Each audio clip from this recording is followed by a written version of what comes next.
This movie is dedicated to one of the late victims of 9/11, John P. O'Neill, and his life's dedication to the FBI and to his country.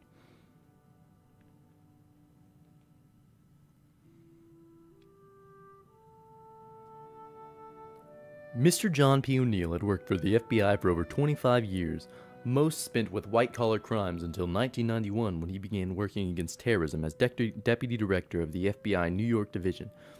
Unfortunately, the workers above his rankings were afraid that since he moved up so rapidly, their jobs were at risk, and therefore, they were in a way out to get him. John was one of the first people to ever mention the name of the terrorist financier, Osama bin Laden, as being any threat to the U.S. He became obsessed with Osama, but since his ideas were so outrageous, and no one thought of Osama as harmful, he was labeled as a maverick, making him unbelievable, and therefore no one began to pursue the Al-Qaeda leader.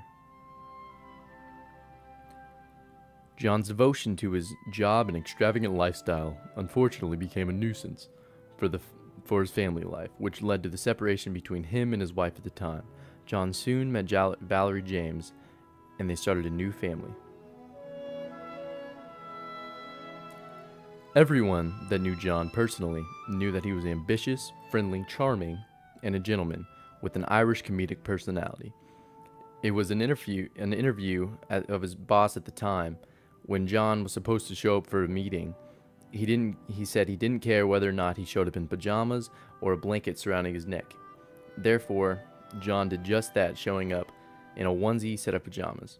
Outside of work, John lived an exquisite lifestyle. He was always dressed in the finest suits, smoked the rare cigars, drinking the best scotch at the best restaurants. One of his favorite restaurants was a place in New York called Elaine's, where he would woo all of his clients and co-workers by always getting the table closest to the front of to have the highest social status sitting around all the big shots. Unfortunately, John's work for the FBI came to an end when his briefcase containing classified information was lost. He was devastated, but since he had made so many connections and friends that he knew was such a hard worker, he had gotten the job as chief of security at the World Trade Center in late July 2001.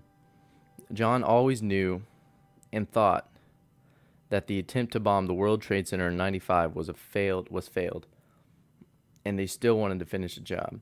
The night before September 11th, he was talking with some of his past co-workers at Elaine's, the topic, the chance of a tragedy happening soon, and his words to one of his co-workers right before he left the restaurant was, "Something big was going to happen. I don't know when, but soon."